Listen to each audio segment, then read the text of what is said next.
Hey, everybody. Welcome to another episode of Courtside with Beilinson Tennis, part of the Tennis Channel Podcast Network. We have with us today 2020 US Open Semi-Finalist and 2021 Australian Open finalist Jen Brady with us tonight.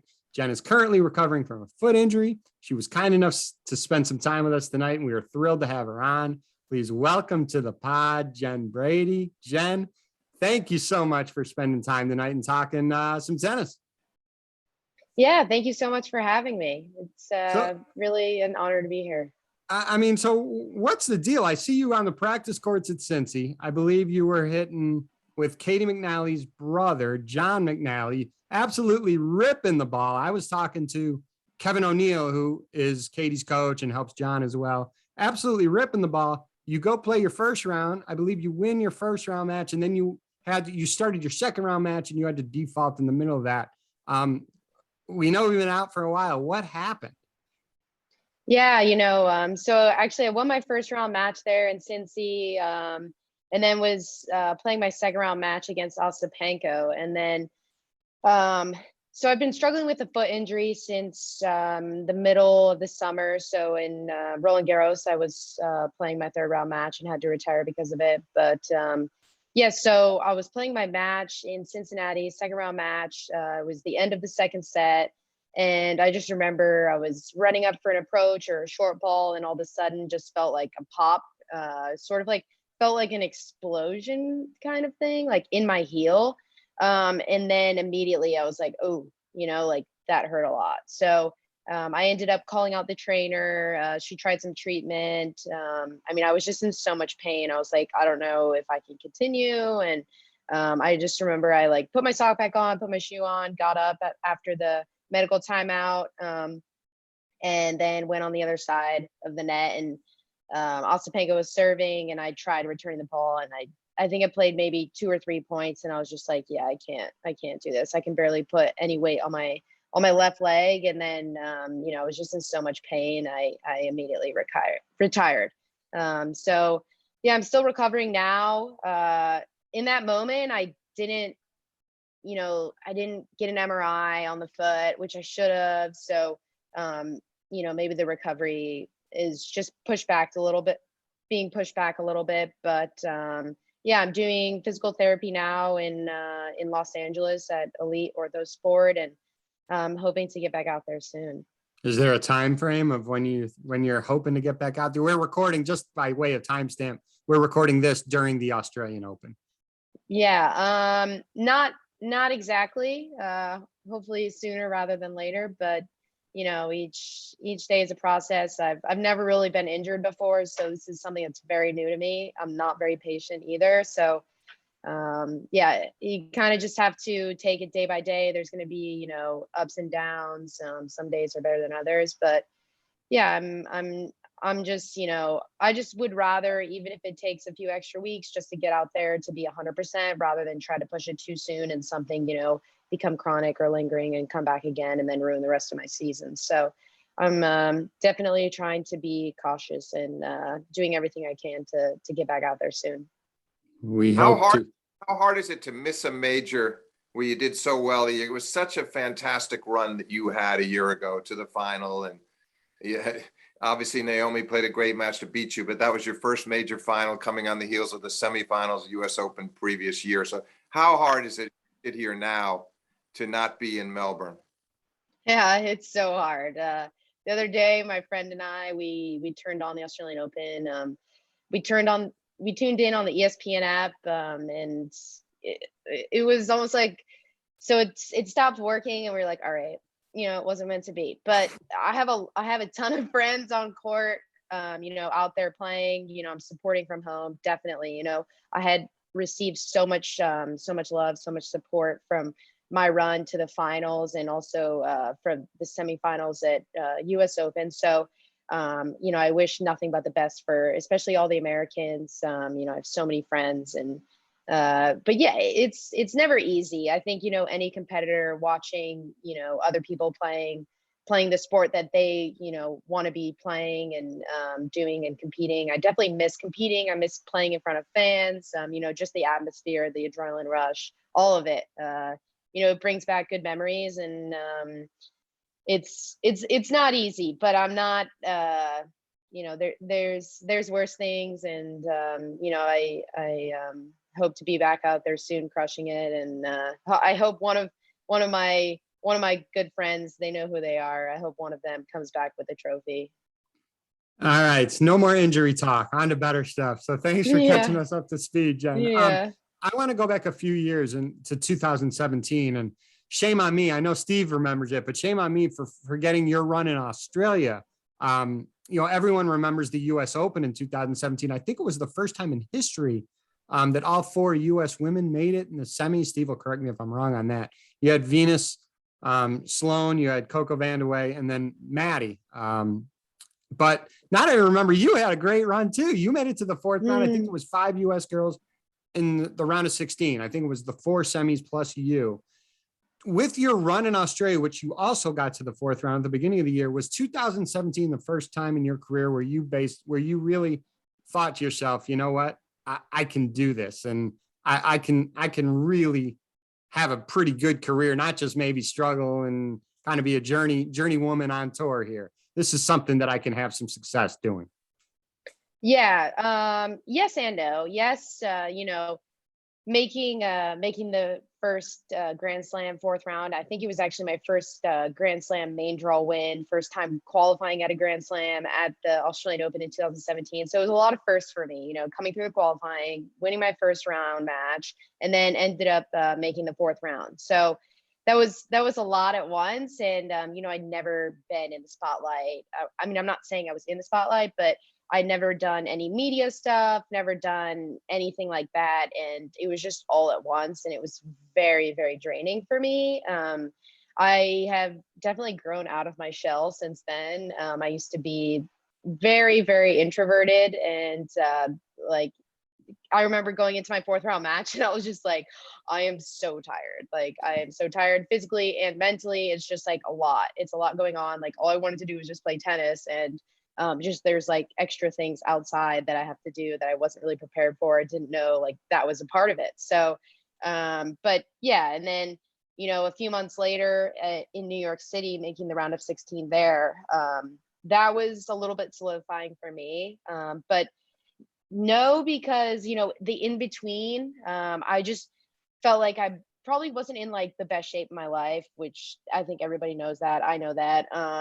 And after Australian Open, playing, I don't know, 3 qualifying matches and then 4th round. So, 7 matches, it was a lot on my body at once. I had never done that. And I just remember, I think I had to take like a couple months just to recover from that, physically and mentally. And then I just didn't really have the results. I think my expectations went up. I wasn't really prepared to, back that or to repeat that success. And the in between, Australian Open and US Open was okay. But and then the following year, I felt like I had this pressure that I'd never had before, and it was also new to me. But I think everybody kind of goes through that, and then.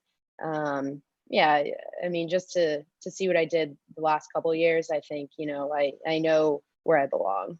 We're going to get there in a minute, but going back to New York in 2017, and Steve's been to a bazillion US Opens, we all know the energy that's there.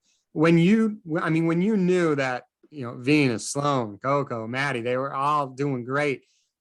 Were you aware of the energy that was happening? And were you guys all trying to rally around each other and say, let's go, let's go, let's go? Because, I mean, the energy, it can get rocking and rolling when you get a bunch of US men and women playing well in New York. Yeah, it's pretty sick. I remember myself, playing, I think it was my 3rd round match against Monica Nicolescu on court 17, which is my personal favorite court there at the US Open. And it was a full crowd, and I was absolutely loving it. Like, that will probably be one of my favorite memories from the US Open, just playing in front of that atmosphere, everybody's cheering for you. And it's something that I just miss doing. You can't get tired in that atmosphere. You just can't. No, you can't. I remember in the 3rd set tiebreak, my shoelace broke. And I literally just went into my bag and grabbed a shoe. Like, I had a pair of brand new shoes because my mom was like, you break your shoelaces so much, you should carry a pair of shoes. And she was there. So like I had to have the pair of shoes because she threw them in my bag. And I remember I was like, oh, I have a new pair of shoes. So I remember like in the middle of the third set tie break in my third round match at the US Open, I literally went to my bag, took off the shoe and put on a brand new shoe and thought nothing of it. And to this day, I probably wouldn't do that. But, you know, back then I was just like, I don't really know. And yeah, just the atmosphere, you can't beat it. You can't. Yeah.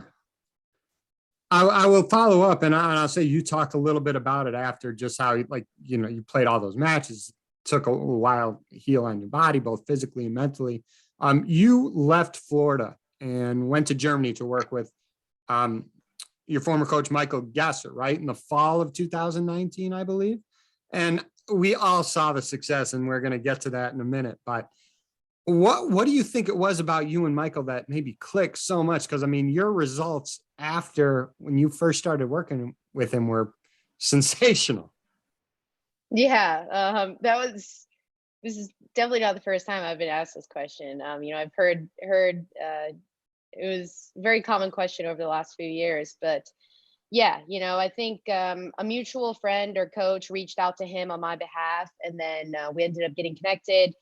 We actually never met before, never seen him, never talked to him.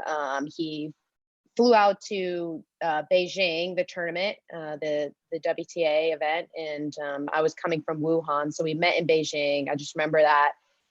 You know, we just met like in the lobby at the hotel. We had practice that day. We practiced, and then we kind of just like went and I played the tournament 2 days later. So like I literally met him like 2 days before my first round match in Beijing. I ended up doing pretty well there. I'm sure. I think I qualified, and then I remember losing to Bianca, maybe like honestly, I don't really know, maybe quarters or something like that. But and then you know, we were like, okay, yeah, like I was like, yeah, I would like to continue working with you. And he was like, okay, yeah, for sure. Like, come to Germany. And so I was like, okay. And I was like, yeah, well, why not? You know, I'm like, like, what else am I going to do? And so I went to Germany, trained there. I had a physio / trainer, Daniel, which I'm still working with, which he still lives in Germany. So once I get back out there, he'll start traveling with me again. But yeah, I think, you know, Michael, I think Germans in general, they're just, I don't know if you know many of them, but they're very structured individuals. They have a lot of discipline. They are very like one-minded, very one-way individuals, which is not a bad thing. That's definitely something that I needed. I'm, you know, a bit goofy, you know, enjoy having a good time, whatever. But, you know, the way that Michael coached and his philosophy, it definitely benefited me because it was strictly business. It was all business. It was fun too.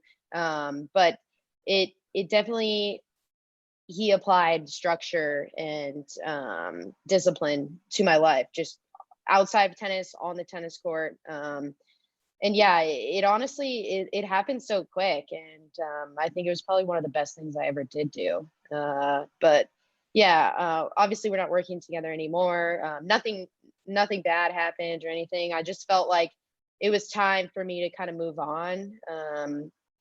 I felt like he, you know, kind of spent everything that he had. You know, I didn't feel like, you know, there's much more I could learn maybe. But you never know. I mean, we ended on good terms. I never like to burn any bridges because, especially with coaches, you know, you see each other all the time. We actually ended up seeing each other in Cincinnati, and it was totally normal. You know, we were just having normal conversation. You know, I'm going to see him every single week. I know that. So I don't want it to be awkward. I don't want to be the person that's like, oh, he's over there, let me go that way. You know, I'm like, no, that's not me. I'm like, no. But yeah, I think a lot of credit to Michael and what he helped me accomplish, but also a lot of credit to my trainer Daniel, who I'm still working with. Oh, that's awesome. And I want to go to 2020, the 2020 US Open, because we talked about the packed crowds in 2017 US Open. 2020 US Open was a totally different animal where there was no crowds. That did not stop you from playing some unbelievable tennis. And I know I'm going to ask Steve his thoughts. I don't know if you had the chance to rewatch not only your match with Naomi, but the second match between Serena and Victoria Azarenka. That night of tennis was unbelievable. And I'll leave it to Steve. I'll ask Steve. I mean, those back-to-back matches Friday night were unbelievable. Yeah, a couple of blockbuster semis, and obviously, Jen, I don't know whether you did see that second semi. Nice comeback from Vika to beat Serena in 3. But in your match, has to be pretty rewarding and at the same time frustrating to play 3 sets, lose your serve 1 time in the 3rd set, lose a tiebreaker in the first, win the second, 1 break in the 3rd. On the other hand, you must have been immensely proud to play at that level for 3 sets. So what I want to know is, David just alluded to no crowds. You two played that match in such an inspired manner. It was the kind of match you would have expected if you didn't know that there were no spectators there and you just watched the tape, that the fans would have been on their feet spurring you both on. You didn't have that to carry you, and yet you played one of your finest matches. To talk about how you managed to do that. Yeah, that US Open semifinal match against Naomi was probably the best match either of one of us have played. I think just from the beginning all the way until the end. I think the first set I had a pretty bad tiebreaker, which is bit disappointing, but yeah, it is a shame that there were no fans in there. I mean, it was just such high level every single point. You couldn't tell from it watching on TV, Jen. It was unbelievable. Yeah, The level of tennis that night was ridiculous. It was. Yeah, I think it won women's match of the year or something in 2020. But anyways, it was a high level match. Unfortunately, no fans. But I think, in the future, we're going to have many more matches like that for fans to witness live. I truly hope so. But well, you had one a couple months later. You had one a couple months later in the next year in Australia. But to finish your point, how was it that where did the inspiration? Obviously, it's the US Open semis, so you have the motivation. On the other hand, very rare to have the no fans, and yet, as you just said, maybe the match of the year, one of the best match either one of you has ever played. So I just wonder, at a certain point, did you just adjust? You've had to deal with no fans the whole tournament, but this was such a big occasion that I found it all the more remarkable that the two of you managed to pull that off. Yeah, because it was just so many weeks where there were no fans, like starting out in Lexington, Kentucky with no fans, and then going into New York, playing the Cincinnati tournament at US Open with no fans, and then coming into the second week of the US Open with no fans. It was like, okay, this is normal. I mean, I was dialed in, absolutely dialed in. It was just me and that tennis ball, and that was it. It was no distractions. Maybe that also helped. I always look back on that match and think, in that moment, would I have played that well if there were fans, or would I have wanted to, do something more that is, that wasn't very necessary, and then maybe it wouldn't have been such a high quality match. We never know, but was it weird though hearing was it weird hearing when you play a great point, your box of 4 or 5 people, cheer. If Naomi plays a great point, you hear her 4 or 5 people. You're like, how weird is that? I mean, you've been playing in front of big crowds for quite a while now. Yeah, it was really strange. It was different. All I could hear was the rain. The roof was closed. It was absolutely downpouring. And all I could hear was like the rain hitting the roof. And I was like, geez, it is absolutely pouring out there during my match. I'm like, wow. But yeah, it was definitely one of the best matches. It was awesome to watch. It was awesome to watch. In 2021, or go ahead, Steve. Sorry, David. Let's go from there to the Australian though. I mean, what was the difference? It's not that you played a bad final by any means. Did Naomi take it up another notch?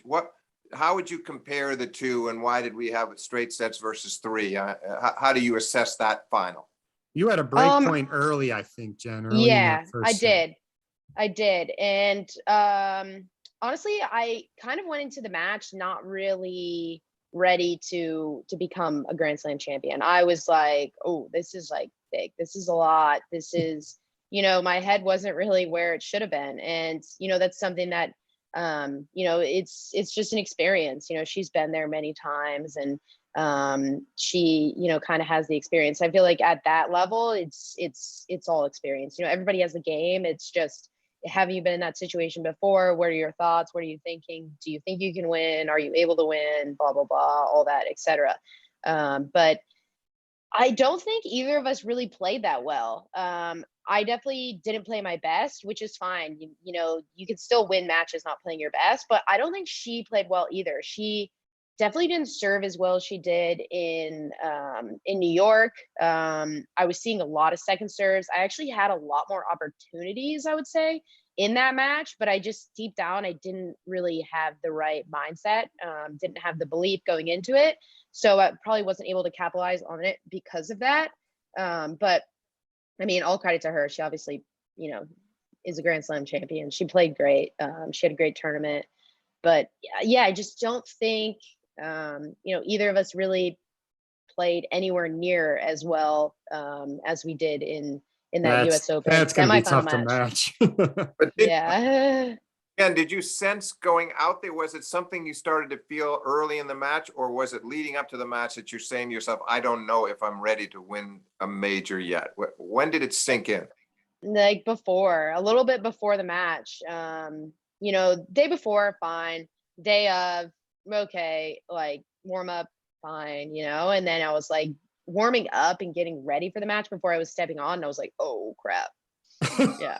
But I was like, I'm playing for like that thing over there, that trophy. I was like, oh. Jen, that tournament itself was so bizarre too, because you were playing in front of fans, then they took the fans away. I think it was during Novak versus Taylor Fritz, right? So like in the middle of the tournament, there were no fans, and then there were fans for your final, which was good. Yeah, it was weird. But when they took away the fans, I was like, yeah, this is where I thrive. Because I think I did. Like, I mean, I won my first title with no fans. I made semifinals of Grand Slam with no fans. So I was like, oh, this is nothing for me. I was like, I don't need people out there. I was like, oh, like I'm in the zone. It's no distractions.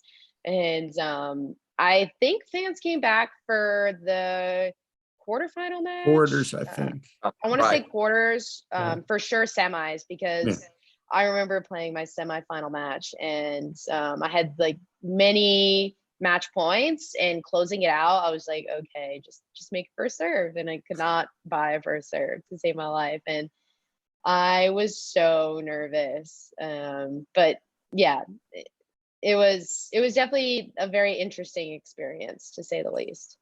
Awesome. So I want to take it back now to your college years. And when I started this podcast a while back, we had a lot of college coaches on this pod. And Steve, Steve's latest book, well, it's not so brand new anymore. It's been out for a little while, but it's such a great book. It's called Pete Sampras Greatness Revisited. You have a relationship with the Sampras family a little bit, in that your coach was Pete's sister, Stella, right? Yes. Talk about, you played, I believe, 2 years, right? Talk about some of your experiences at UCLA. And just for the listeners, I mean, you had a great couple of years. Your freshman year, your team won the NCAAs. You were Pac-12 freshman and newcomer of the year. First team all Pac-12, earned All-America. I could keep going on and on. You had a good experience. Talk a little bit about that. And then I know Steve has a couple of questions as well. Playing for Stella. Yeah, coming into school, playing at UCLA, it was just going to school in California was an absolute dream of mine. I love the state of California. I love LA. I remember walking on UCLA campus and was like, I'm coming here. This is where I want to go. And I would do it all over again. I had great coaches there. Stella Sampras, Rance Brown, Laura Gordon was there. She helped me a ton while I was at UCLA. Laura, she was definitely the rock the glue to hold our team together. She doesn't get enough credit for that, that's for sure. But yeah, coming in, winning the Natty freshman year, hands down, probably one of the best experiences of my life today. You know, I've been in the finals of a Grand Slam, been in the semis, whatever, but winning a national team title with some of my really close friends and the team that we had was something I'll never forget. You know, some of my best friends, one of my best friends, you know, I still, you know, I'm actually here in LA staying at her place. So, you know, team, you can't beat having a team, that's for sure. So definitely will never forget that experience. Unfortunately, coming into my sophomore year, we lost in the finals of NCAA, so we couldn't go back to back. But you know, it was still a good 2 years for me at UCLA.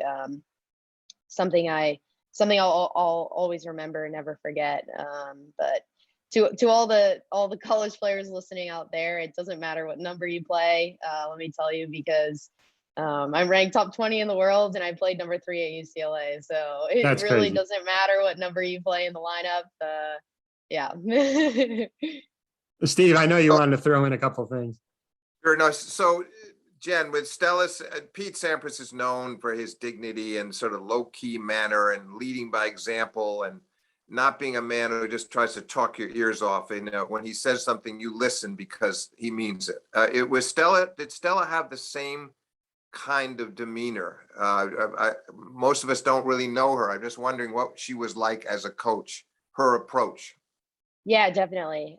Stella's very quiet, but when she speaks, you respect her. She doesn't have a whole lot to say, but you know, the things that come out of her mouth, she doesn't bullshit you. She's not gonna, you know, can't sugarcoat anything. She's gonna tell you how it is, and I respect her for that immensely. She was a great coach during my time there at UCLA. I actually was able to go visit them while I was out here in LA, and you know, I'm following the team closely. She texts me every now and then, which is really nice. She's supporting me, following me. Yeah, she was a great head coach while I was there at UCLA. And during those years, did Pete ever come out and speak to the team, or did you have any interaction with him through Stella? He came a couple times. Unfortunately, I wasn't there. I know a couple of girls on the team. They were able to hit with him. I was going to try to hit with him once or twice, but it ended up not working out. But yeah, it's pretty cool, you know, that, you know, Stella, Pete Sampras' sister, you know, her going through watching him.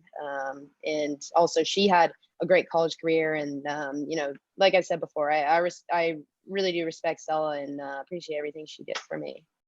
Last question on college, UCLA type of stuff. You know, Marcos Giron just played Rafa. Did you give him a call beforehand? Did you give Marcos a call at all? Just give him a, you know, maybe try to go to the backhand a little bit more. I don't know. Yeah, no. I was trying to watch. I couldn't watch, but I was following the scores. But Marcos is like probably one of the nicest guys. I was there at UCLA at the same time as him, and I didn't really get to know him that well while we were both at school, but we were both on the Olympic team this year or last year in July, and he is like so nice. It was really fun, like getting to know him a lot more, and yeah.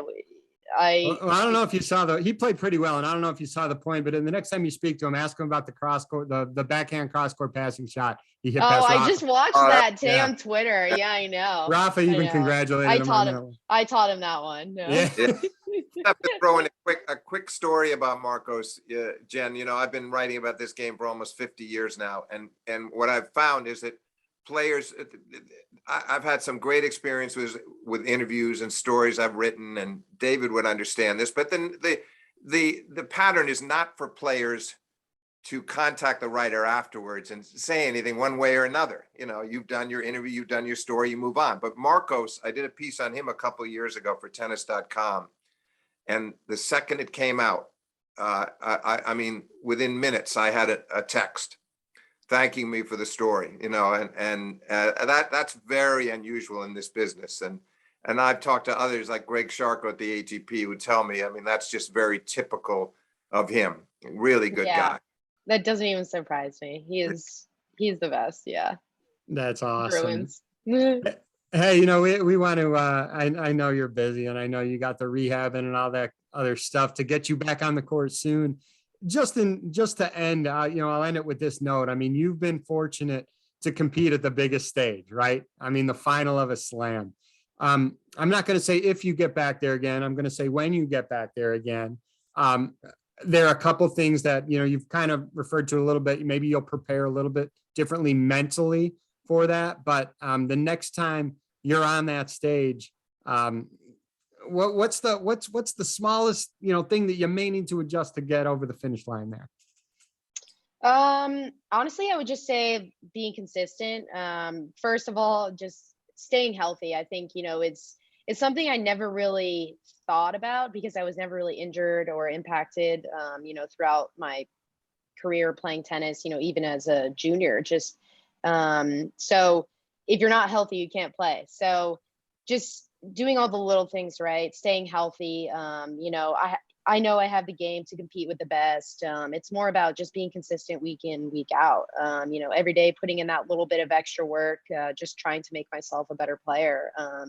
You know, I believe I can hold up some of the biggest trophies over the course of you know, my playing career. And if I don't believe it, then why would I, you know, do all the stuff that I do in the gym, on court, and why would I walk out there on the stadium? So yeah, I mean, I think, you know, just having the right mentality, believing in myself, and you know, backing myself, I think is the biggest thing. You know, you have to back yourself at the biggest moments, and I'm looking forward to doing that in the many more years on the court. Well, get healthy.